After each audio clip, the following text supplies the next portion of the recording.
बिहार के किशनगंज जिले में एक पुल बनकर तैयार है, लेकिन करीब 2 साल से क्षेत्र के लोग पुल का इस्तेमाल करने की आस में बैठे हैं। मामला जिले के तेढ़ागाछ प्रखंड अंतर्गत झुनकी पुल का है। दरअसल किशनगंज के बहादुरगंज से तेढ़ागाछ पथ के 21वें किलोमीटर में 2 साल पहले एक पुल का निर्माण किया गया था, जिसका अप्रोच रोड अभी तक तैयार नहीं हो सका है। गोरिया नदी के ऊपर बने इस पुल का ढांचा करीब 2 साल से खड़ा है, मगर पुल से निकलती सड़क ही गायब है। स्थानीय निवासी बताते हैं कि पुल बनने से पहले जब उनसे ज़मीन लेने की बात की गई थी तो उन्हें बताया गया था कि पुल का काम शुरू होते ही उन सबको उनकी ज़मीन का मुआवजा दे दिया जाएगा, लेकिन मुआवजा नहीं मिलने पर लोगों ने पुल के आगे वाली अप्रोच सड़क का काम रुकवा दिया। आज से 2 साल करीब 2 साल पहले बना है ये। फिर चालू क्यों नहीं हुआ अप्रोच रोड वगैरह? ये क्या हुआ है कि ये ज़मीन प्राइवेट ज़मीन पे ये ब्रिज बना है। अच्छा। तो ये जो जितना ज़मींदार है तो मुआवजा नहीं मिला, इसके कारण इसको रोक दिया गया है। और इसकी तरफ से हम लोग बहुत बार ये भी हुआ, प्रशासन आया, लेकिन अभी तक कोई पहल नहीं हुआ है। पब्लिक मीटिंग वगैरह हो गया? हाँ, पब्लिक मीटिंग हुआ है, बोला गया कि आप लोगों को मुआवजा मिलेगा, और लेकिन अभी मौखिक तौर पे, लिखित तौर पे कोई ऐसा आश्वासन नहीं मिला है हम लोगों को। पटना में स्थित एल.एन. मिश्रा आर्थिक अध्ययन एवं सामाजिक परिवर्तन संस्थान ने 22 अक्टूबर 2022 को जन सुनवाई कर 14 पन्नों की एक रिपोर्ट तैयार की है। रिपोर्ट के ग्राम विवरणी 1.5 में बताया गया है कि अधिकृत की जाने वाली 1 एकड़ 91 डिसमिल जमीन में 70% जमीन खेती की है, जबकि जमींदाताओं का कहना है कि ये सारे व्यावसायिक जमीनें हैं और सरकार उन्हें कृषि जमीन की दर से मुआवजा देना चाहती है। 22 तारीख को यही मनरेगा भवन है, इसी में मीटिंग हुई थी, मतलब 3 बजे।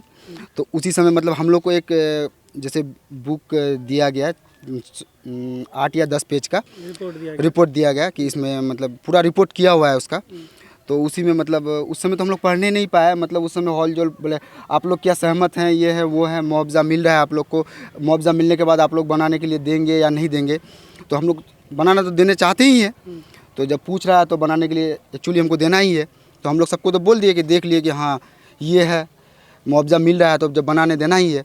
तो उसके बाद जाके रात में पूरा पढ़ने के बाद यही समझ में आया कि ये ज़मीन को मतलब कृषि घोषित कर दिया गया है। एक्चुअली ये कृषि है नहीं, व्यवसायिक ज़मीन जी।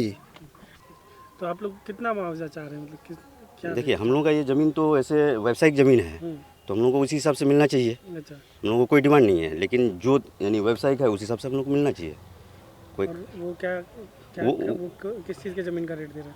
वो तो हम लोग को एक कागज़, उस दिन कुछ एक मीटिंग हुआ था, तो उस दिन वो एक कागज़ थमाया, तो उसमें वो हम लोग के ज़मीन को ना कृषि वाला ज़मीन घोषित करके गया है, और गलत जानकारी दे के गया वो। अच्छा। प्रशासन की तरफ से आए थे, तो पुल निगम की तरफ से भी कुछ आदमी थे, वो लोग हम लोग को मिठाई खिला करके कुछ गलत जानकारी दे के चले गए। यहाँ पे क्या गलत जानकारी? गलत जानकारी ये दिया, हम लोग को पूछा कि जब आप लोग किस पेशा से हैं, तो हम लोग कृषि बताए, और यहाँ पे लिख दिया इस ज़मीन को कि कृषि है। एक्चुअल में कृषि नहीं है, देख ही सकते हैं आप लोग कि ये ज़मीन व्यावसायिक ज़मीन है।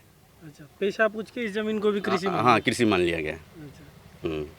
तो कितने लोगों का लगभग इसमें ज़मीन आ रहा है? ये ना टोटल 1 एकड़ 91 डिसमिल आसपास ज़मीन अर्जित हुआ है, और कितना लगभग 20-22 के आसपास कोई ये होगा, यानी ज़मीनदाता होगा, इसमें ज़मीन गया है। तो उसमें पुल का भी ज़मीन है और अप्रोच का? हाँ, पुल अप्रोच दोनों मिला कर। दोनों साइड का अप्रोच? हाँ, दोनों साइड का अप्रोच टोटल मिला के 1 एकड़ 91 डिसमिल। जब तक ज़मीन का मुआवजा नहीं मिलेगा ऐसे ही पड़ा रहेगा? हाँ, बिल्कुल पड़ा हुआ रहेगा।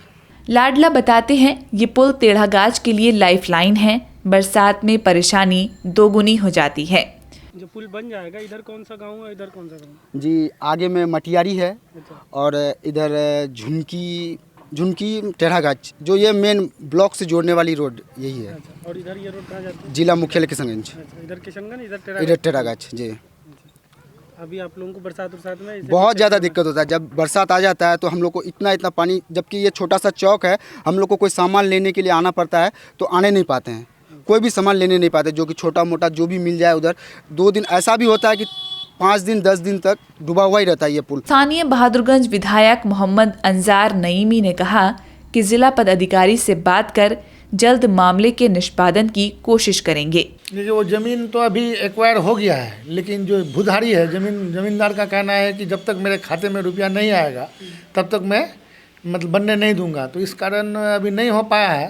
तो इस मसले पर मैं डीएम साहब से बात भी करने वाला हूँ, बहुत जल्द जाऊँगा और उस मसले पर देखूँगा कि जल्द से जल्द अप्रोच बने। हम लोग प्रयास में हैं, चूँकि आप बात जैसे अभी आप बताया कि वो चाह रहा है कि वैल्यूएशन का मसला है, तो चूँकि एक नियम है, नियम के तहत वैल्यूएशन का ये है कि भाई जो ग्रामीण क्षेत्र में है उसका 4 टाइम उसको मिलेगा। तो वही नियम है। अब वो कहेगा कि वो वैल्यूएशन कम है, ज़्यादा है। जब अगर आदमी ज़मीन खरीद बिक्री करने जाता है तो वैल्यूएशन ज़्यादा लगता है, जब मुआवजा मिलेगा तो कम लगता है। तो इस तरह की बात तो नहीं होगी। जो वैल्यूएशन है उसका सब कुछ तय होकर के एक्वायर भी हो गया है और बहुत जल्द हम समझते हैं कि डीएम साहब से बात करेंगे इस संबंध में कि मुआवजा जल्द से जल्द उसको दिलवा करके अप्रोच का काम कराया गया।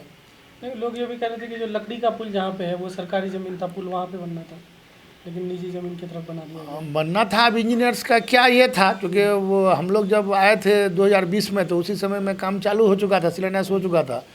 तो इसलिए अभी उसमें अब हो सकता है, लेकिन वो ज़मीन तो जैसे अभी मालूम है हमको कि जो अप्रोच जहाँ बनना है वहाँ एक आदमी बाउंड्री कर दिया है और मतलब वाल खड़ा कर दिया है। तो हमको ये मालूम है कि यही ज़मीन सिर्फ ये है, निजी ज़मीन है, तो इसको एक्वायर किया गया है। लेकिन जो भी ज़मीन है उसको एक्वायर कर लिया गया है, लेकिन वो अभी ये नहीं आया है। उसका कहना है कि हमारे खाते में रुपया आएगा तो तभी हम बनने देंगे।